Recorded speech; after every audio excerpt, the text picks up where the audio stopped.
Friends, lecture 3, extent of agents authority. आपको मालूम है एजेंट कुछ भी काम करेगा वो प्रिंसिपल को बाइंड करेगा, लेकिन एजेंट कितना काम कर पाएगा, एक्सटेंट, एजेंट की ऑथोरिटी कितनी है, एजेंट की ऑथोरिटी यानी उसकी capacity to bind the principal with third party.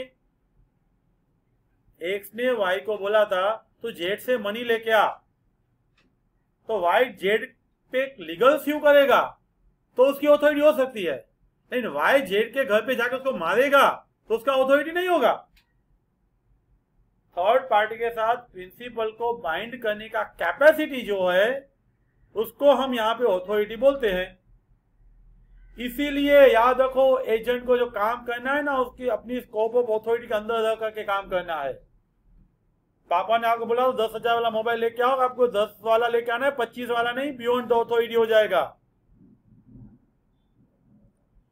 Agent की ऑथोरिटी दो तरीके से प्रिस्क्राइब की जाती है, एक्सप्रेस और इम्प्लाइड। प्रिंसिपल ने बोल दिया होता है, प्रिंसिपल ने नहीं बोला होता है तो custom, usage, trade, ordinary prudence उस पे से डिसाइड हो सकता है।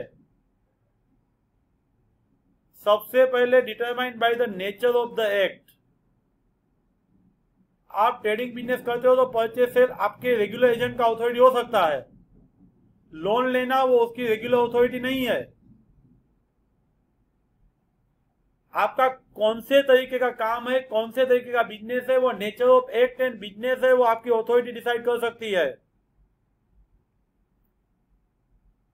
जो बिजनेस कर रहे हो उसके रिलेटेड एंसिलरी, इंसिडेंटल, कनेक्टेड जो बातें होती है वो यूजुअली आपकी अथॉरिटी में होती है। सबसे पहले बिजनेस का नेचर डिसाइड करता है अथॉरिटी, दूसरा incidental act of the business वो आपका अथॉरिटी डिसाइड करता है, एंड तीसरा usage of the trade, custom. आपका जो रेगुलर सालों से बिजनेस चल रहा है उसमें कितना अथॉरिटी दिया जाता है, इस टाइप की इंडस्ट्री में कितना अथॉरिटी दिया जाता है, तो उसको बोलते हैं यूसेज। सबसे पहले nature of the act of business, दूसरा incidental activities of the business, and third usage. ये तीन चीज से एजेंट की अथॉरिटी डिसाइड की जाती है। कौन सी चीज ऑलवेज एजेंट की अथॉरिटी में होती है? नीचे दी गई बातें हैं वो एजेंट की अथॉरिटी में होती है। सबसे पहले हर एक lawful thing necessary for the purpose of carrying of the business, business चलाने की हर एक जो लॉफुल बातें हैं ना, लीगल बातें हैं ना, एक्स ने वाई को बोला जेड से मनी लेके आ, तो वाई ने लीगल स्यू किया तो वो लॉफुल है। जेड नहीं दे रहा था, वाई ने स्यू किया। लॉफुल थिंग आप कर सकते हो। लॉफुल थिंग दो तरीके की, एक नेसेसरी और दूसरा जस्टिफाइड बाय कस्टम और ट्रेड। आपको जो काम दिया है वो काम करने के लिए लॉफुल हर एक काम आप कर सकते हो जो कस्टम और ट्रेड से जस्टिफाई किया जाता है। वाइल इन इमरजेंसी, इमरजेंसी में प्रिंसिपल को प्रोटेक्ट करने के लिए, बचाने के लिए ऑन केस की तरफ ऑर्डिनरी प्रूडेंस यूज करके आप कर सकते हो। In an emergency all such act who protect the principal, जो प्रिंसिपल को प्रोटेक्ट करता है, और ऑर्डिनरी प्रूडेंस यूज करके अपने काम के लिए क्या करता, प्रिंसिपल का एजेंट का वॉचमैन था और जब वहां पे फायर अकर्ड हुआ, एजेंट प्रेजेंट था, प्रिंसिपल नहीं था, तो एजेंट क्या करेगा, इमीडिएटली कोई भी स्टेप लेगा। प्रिंसिपल के पास से पूछने का टाइम नहीं था और जरूरी था करना। जब प्रिंसिपल के पास पूछने का टाइम नहीं है, करना जरूरी है, तब एजेंट पूछे बिना इमरजेंसी में अपने केस में जैसे करता वैसे किया है तो वो वैलिड है। इसीलिए यहां पे दो वे से, नॉर्मल सर्कमस्टेंसेस एंड इमरजेंसी, दो वे से एजेंट की ऑथोरिटी डिसाइड की है। First, normal circumstances. Normal circumstances में एजेंट के पास हर एक लॉफुल काम करने का पावर है, हर एक लॉफुल काम कर सकता है। Second paragraph again repeat, usually done in business, conducting the business, business चलाने के लिए जो लॉफुल काम करना होता है वो आप कर सकते हो। तो एग्जाम्पल दिया हुआ है, बी ने ए को अपॉइंट किया, ए एजेंट है, बी प्रिंसिपल है, बी लंदन में रह रहा है, मुंबई में जो मनी ड्यू है बी को जो लेना है वो ए लेगा और उसके लिए जरूरी सब लीगल प्रोसेस भी ए कर पाएगा। बी को मुंबई में से जो मनी लेना था वो बी ए को अपॉइंट करके लीगल प्रोसेस करवा के भी कलेक्ट कर सकता है। ए है वो नॉर्मल सर्कमस्टेंसेस में सब बी के बिहाफ काम कर सकता है।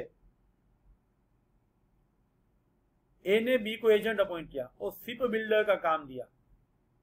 शिप बनाना है तो आपको टिम्बर चाहिए, मटेरियल चाहिए, वो सब बी परचेस कर सकता है, क्योंकि यहाँ पे नॉर्मल सर्कमस्टेंसेस में जो काम दिया है वो काम खत्म करने के लिए बी को करना पड़ेगा। अभी एजेंट की ऑथोरिटी इमरजेंसी में क्या है? एजेंट की ऑथोरिटी इमरजेंसी में ऐसी सिचुएशन आ गई जहां प्रिंसिपल को प्रोटेक्ट करना जरूरी है, ऐसी सिचुएशन में on case and ordinary prudence use करके कोई भी काम किया है, पूछे बिना किया है, तो भी प्रिंसिपल लायबल है। बोला क्या? प्रिंसिपल को प्रोटेक्ट करने के लिए, ऑर्डिनरी प्रूडेंस यूज करने की, ऑन केस की तरह कुछ भी किया है तो वो वैलिड है, उसके लिए प्रिंसिपल लायबल है। कंडीशंस वही चीज रिपीट करना है। सबसे पहले एजेंट इस पोजीशन में नहीं था कि वो प्रिंसिपल को पूछ पाए।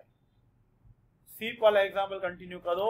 एजेंट सीप लेके गया था और बीच रास्ते में दरिये में फ्यूल खत्म हुआ, पास वाले के पास परचेज करने के टाइम नो कवरेज एरिया है, तो एजेंट प्रिंसिपल को फोन भी नहीं कर सकता, इतना टाइम भी नहीं होता है, तो प्रिंसिपल को पूछना पॉसिबल नहीं है। वो काम करना कॉमर्शियली नेसेसिटी है, वो जरूरी है।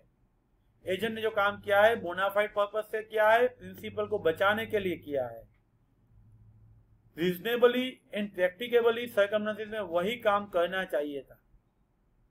तो ऐसी सिचुएशन में आपने प्रिंसिपल के बिहाफ कुछ भी काम किया, प्रिंसिपल ही लायबल रहेगा। इसको बोलेंगे ऑथोरिटी बाय इमरजेंसी। पूछे बिना किया, जरूरी था इसीलिए किया, प्रिंसिपल को बचाने के लिए किया, ऑर्डिनरी मेन सोच के करता है वैसे किया है, तो इमरजेंसी में किया गया काम है वो भी वैलिड माना जाएगा, प्रिंसिपल रिस्पॉन्सिबल रहेगा। एक एजेंट को बोला था ये गुड्स बेच दे, लेकिन गुड्स डिफेक्टिव था, रिपेयर करवाने के बिना बेच ही नहीं सकते थे, तो रिपेयर करवाया है, वो विद इन द ऑथोरिटी मानना पड़ेगा।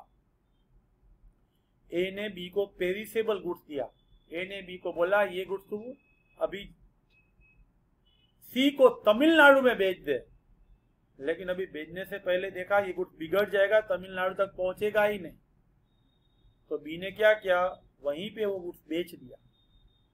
तो ये भी आपका इमरजेंसी में विद इन द ऑथोरिटी माना जाएगा। एजेंट की एक्सटेंट ऑफ ऑथोरिटी यानी एजेंट प्रिंसिपल भी आप कितना काम कर सकता है। लीगल काम नॉर्मल बिजनेस चलाने के लिए कर सकता है, इमरजेंसी में प्रिंसिपल को प्रोटेक्ट करने के लिए ऑर्डिनरी प्रूडेंस यूज करके ऑन ट्रांजेक्शन की तरह काम कर सकता है, एंड प्रिंसिपल लायबल होगा।